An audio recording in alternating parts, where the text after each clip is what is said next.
నమస్కారం. కథను వినబోయే శ్రోతలకు చందమామ కథలు బై ఆర్కే స్వాగతం. ప్రస్తుతం చెప్పబోయే కథల్లో మొదటి కథ పేదవాడి సలహా. శివగిరి రాజు శ్రీదత్తుడు. ఆయన సభ చేసిన రోజున విపరీతమైన తలపోటుతో పట్టు వేయించుకునేవాడు. ఆ రోజంతా ఆయన మనసు చికాకుగా ఉండేది. దీనికి కారణం ఆస్థాన పండితుడైన అనిరుద్ధుడు. ఈ అనిరుద్ధుడు అర్థంలేని శ్లోకాలు చదివి వ్యర్థ ప్రసంగాలు చేసి సభికులను, రాజును చాలా విసిగించేవాడు. 2 తరాల నుంచి ఆస్థాన పండితుడిగా ఉంటున్నందువల్ల అనిరుద్ధుడిని రాజు కూడా ఏమీ అనలేకపోయేవాడు. అయితే శ్రీదత్తుడికి అవకాశం దొరికితే అనిరుద్ధుడిని వదిలించుకోవాలని ఉన్నది.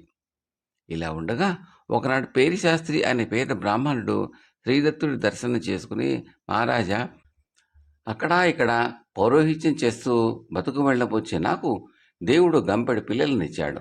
వాళ్ళకు రోజు 2 పూటలా తిండి పెట్టలేని నా చేతకానితనానికి ఒక పక్క కుమిలిపోతూ ఉంటే మరొక సమస్య ఎదురైంది అన్నాడు. ఏమిటా సమస్య అన్నాడు శ్రీదత్తుడు. అందుకు పేరిశాస్త్రి, నా సంతానంలో ఒక 6 ఏళ్ల వాడు నిద్ర లేచింది మొదలు రాత్రి పడుకునే వరకు ఒకటే ఏడుపుతో నా ప్రాణాలు తోడేస్తున్నాడు. వాడి బాధ పడలేక ఒక్కొక్కసారి ఎటైనా పారిపోదామని అనిపిస్తుంది.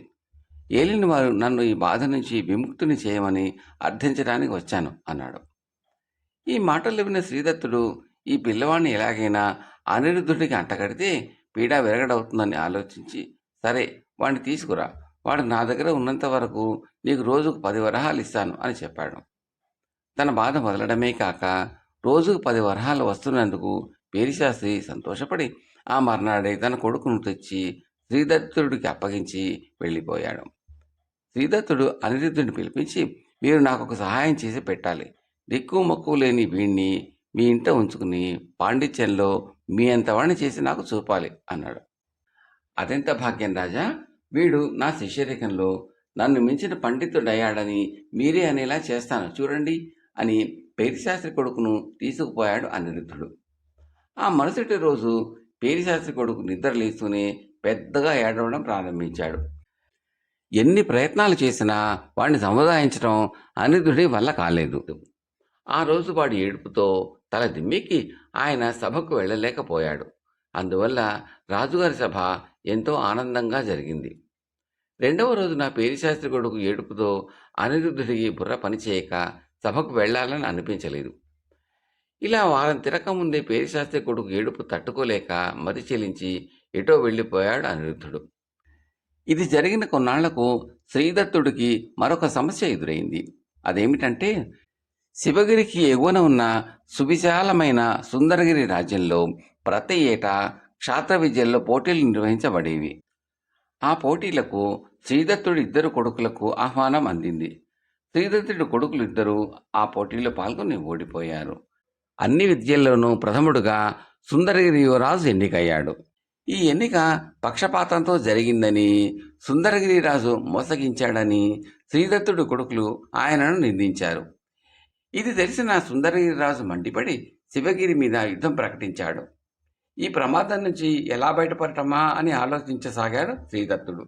ఆయన రాజ్యం కంటే సుందరగిరి రాజ్యం 3 రెట్లు పెద్దది. పైగా ఆ రాజ్యం ఎగువన ఉన్నందున నీటి వనరులు అన్నీ అక్కడి నుంచి అందుతున్నాయి.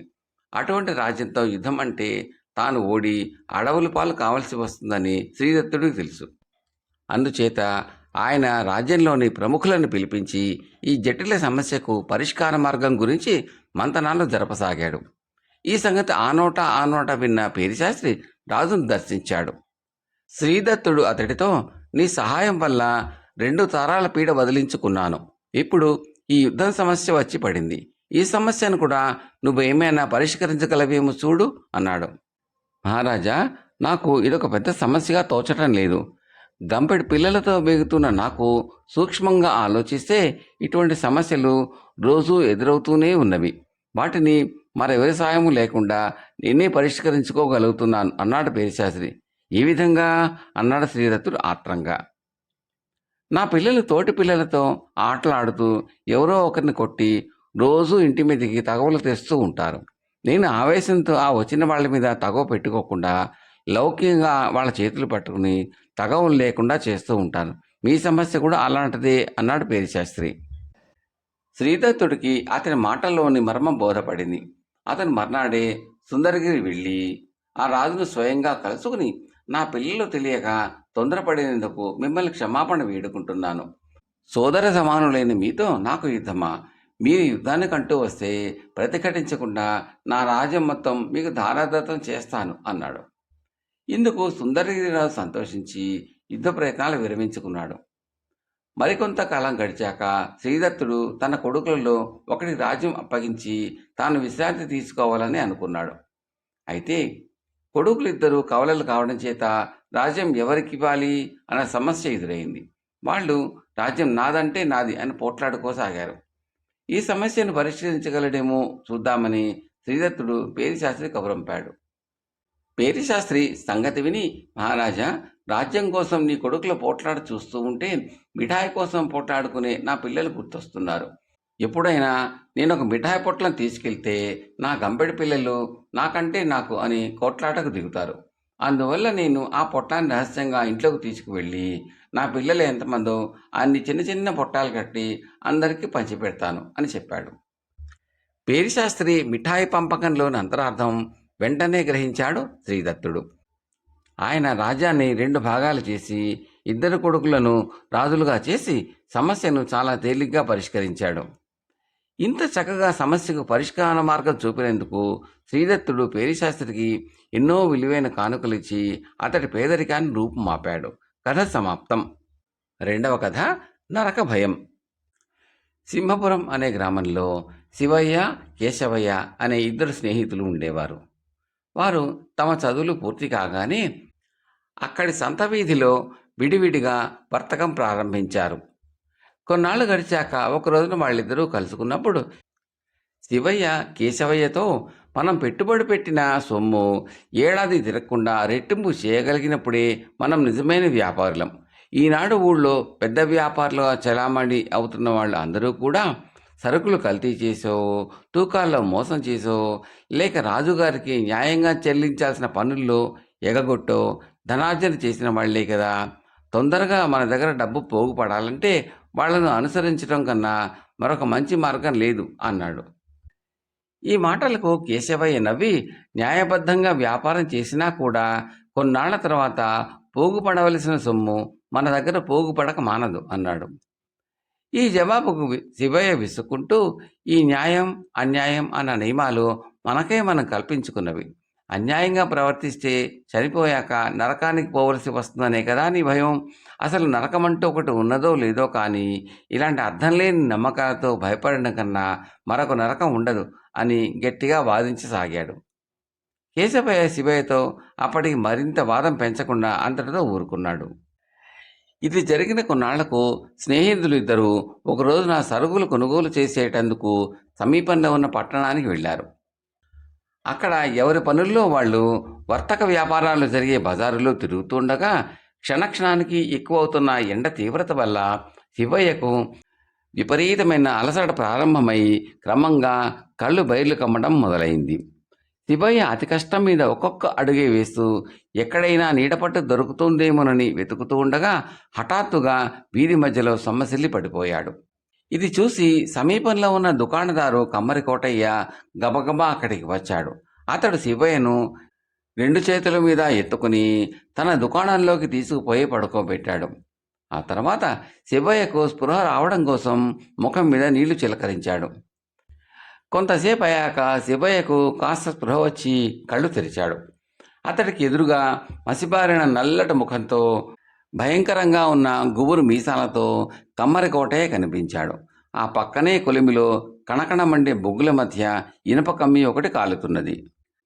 ఇదంతా చూసి శివయ్య తాను చనిపోయి యమలోకం చేరుకున్నానని భ్రాంతిపడుతూ ఒక్క గావుకేక పెట్టాడు. కమ్మరి కోటయ్య అతన్ని సమీపించి ఏదో అడగబోయేంతలో శివయ్య అతడు సాక్షాత్తు యమభట్టుడే అయి ఉంటాడని భయపడుతూ లేచి కూర్చుని 2 చేతులు ఎత్తి, నన్నెందుకు ఇక్కడికి తీసుకువచ్చావు అని అడిగాడు. అతను అన్నది సరిగా వినపడిన కోటయ్య శివయ్య తనకు కృతజ్ఞత చెప్పబోతున్నాడు అనుకుని, నువ్వు దండాలు పెట్టడం దేనికి, నా ధర్మమేదో నేను చేశాను అని తన పని చూసుకునేటందుకు కొలిమి ముందుకు వెళ్ళి ఇనప కమ్మీని నిప్పుల్లోంచి తీసి చూడసాగాడు. ఎర్రగా కాలుతూ ఉన్న ఆ కమ్మి కంటపడగానే శివయ్యకు ఆ యమభటుడు తనకు వాతలు పెట్టబోతున్నాడన్న భయం కలిగింది. అతడు గడగడా వణికిపోతూ, నేనే పాపం చెయ్యలేదు, నా ఒంటి మీద బాతలు పెట్టకు అని గట్టిగా అరవసాగాడు. ఆ కేకలు విని దారిపోయేవాళ్ళు కమ్మరి దుకాణం ముందు గుంపుగా గుమిగూడారు. కోటయ్య వాళ్లతో, ఈ పెద్ద మనిషి ఎవరో నాకు తెలియదు, వీధిలో కళ్ళు తిరిగి పడిపోతే అయ్యో పాపం అని ఇక్కడకు తీసుకువచ్చాను. స్పృహ వచ్చింది మొదలు ఇదేదో యమలోకమైనట్టు, నేను అతనికి మాటలు పెట్టబోతున్నట్టు భ్రమించి కేకలు పెడుతున్నాడు అని చెప్పాడు నవ్వుతూ. సరిగ్గా అదే సమయంలో శివయ్యను వెతుక్కుంటూ వచ్చిన కేశవయ్య కమలితో, ఈయన నా స్నేహితుడు, ఎండ దెబ్బకు పైత్యం ప్రకోపించి అలా మాట్లాడుతున్నాడు అన్నాడు. ఈ మాటలు వింటూనే చుట్టూ చేరిన జనమంతా పెద్దగా నవ్వుకుంటూ వెళ్ళిపోయారు. ఆ తర్వాత స్నేహితులు ఇద్దరు కమ్మరి కోటయ్యకు కృతజ్ఞతలు చెప్పుకుని తమ గ్రామానికి బయలుదేరారు. దారిలో శివయ్య కేశవయ్యతో, పాపపుణ్యాలు, స్వర్గ నరకాలు లాంటి వాటి మీద నాకు నమ్మకం లేదు. మరి నేను ఆ కమ్మరిని యమభట్టుగా కొలిమిలో కాలుతున్న ఇనుప కమ్మిని చూసి నరకమని ఊహించుకుని ఎందుకు భయపడ్డానో అర్థం కావటం లేదు అన్నాడు. అందుకు కేశవయ్య, చూడు శివయ్య, ఎలాంటి ప్రగల్భాలు పలికే వాడికైనా చెడ్డ పనులు చేస్తే పాపం చుట్టుకుంటుందన్న భయం మనసులో ఏదో ఒక మూల తప్పకుండా ఉండి తీరుతుంది. చనిపోయాననుకునే కొన్ని నిమిషాల పాటు భ్రమలో ఉన్న నీ చేత నీ మనస్సు ఆ నిజాన్ని ఎలా పలికించిందో చూసావు కదా అన్నాడు. అవును, నువ్వు చెప్పింది నిజం అన్నాడు శివయ్య తల ఆడిస్తూ. చనిపోయిన వాళ్ళు ఎక్కడికి పోయారో చూసిన వాళ్ళు లేరు. కానీ నరకాన్ని గురించిన ఈ భీతి మూలంగా చాలామంది తాము చేసిన చెడు గుర్తుకు వచ్చినప్పుడు ఆ నరకాన్ని కొద్ది క్షణాల పాటైనా ఇక్కడే అనుభవిస్తారు అన్నాడు కేశవయ్య. శివయ్యకు కేశవయ్య అన్న మాటల్లో ఎంతో వాస్తవం కనిపించింది. ఆ తర్వాత అతడు తన వృత్తిలో ధర్మంగా ప్రవర్తిస్తూ 10 మందిలో మంచివాడు అన్న పేరు గడించాడు. కథ సమాప్తం. మూడవ కథ, తిప్పడి తెలివి. కథలోకి వెళ్ళబోయే ముందు శ్రోతలకు ఒక మనవి. ఈ కథలు నచ్చితే మీరు లైక్ చేయండి, బంధుమిత్రులకు షేర్ చేయండి, సబ్స్క్రైబ్ చేసి గంట సింబల్లోకి ఆల్ కూడా నొక్కండి. మీ సూచనలు, సలహాలు కామెంట్లలో తప్పక తెలపండి. చాలామంది చూస్తున్నారు కానీ లైక్ చేయడము, కామెంట్లు పెట్టడం చేయటం లేదండి. దయచేసి అవి చేయండి. అది మాకు ఎంతో ప్రోత్సాహకరంగా ఉంటుందండి. Thank you very much. తిప్పడి తెలివి. స్రవంతిపుర రాజు నాగవర్మ తన కోరమీసాలకు రకరకాల అత్తర్లు పూస్తూ కన్నబిడ్డల కన్నా అపురూపంగా పెంచుకుంటున్నాడు. ఒకనాడు ఆయనకు గడ్డం చేస్తున్న తిప్పడు మాటల్లో పడి ఒక పక్క మీసాన్ని కొంత గీసి పారేశాడు. జరిగిన పొరపాటు గమనించిన తిప్పడు 2-3 క్షణాల్లో రాజు సంగతి తెలుసుకుంటాడు. తనకు ఉరిశిక్ష విధిస్తాడని గడగడలాడాడు. అయితే ఆ సమయంలో వాడికి ఒక మెరుపులాంటి ఆలోచన వచ్చింది. వాడు రాజుతో, ప్రభు, రాజే కాదు, చక్రవర్తే కాదు, ఎవరైనా సరే ఏదైనా బలహీనతకు లోనైతే దాని నుంచి ఒక పట్టాన బయటపడలేరు అన్నాడు. తిప్పడి మాటలకు పౌరుషం తెచ్చుకుని రాజు, నేను ఎటువంటి బలహీనతకు ఎప్పుడూ లోను కాను, ఒకవేళ అయినా దాని నుంచి ఇట్టే తప్పించుకోగలను అన్నాడు. అది అంత తేలిక పనేం కాదు ప్రభు, మీకు తరచుగా మీసాలు దువ్వుకునే అలవాటున్నది, ఒకవేళ అవి లేకపోయినా బొగ్గు మీద చేయి వేశారు అన్నాడు తిప్పడు సవాల్ చేస్తున్నట్టు. రాజుకి అహం దెబ్బతిన్నది. నేను నిబ్బనేది ఒప్పుకోను, కావాలంటే నా మీసాలు తీసేయి అన్నాడాయన. బతుకు జీవుడా అనుకుని తిప్పడు రాజు మీసాలు గొరిగి వేశాడు. 1-2 క్షణాలు గడిచేసరికి తిప్పడు అన్నట్టు రాజు మీసాలు దువ్వబోయి పక్కున నవ్వేశాడు. ఆ తర్వాత ఆయన తిప్పడు అన్నది అక్షర సత్యం అని ఒప్పుకుని వాడికి తన మెడలోని హారం బహూకరించాడు. కథ సమాప్తం.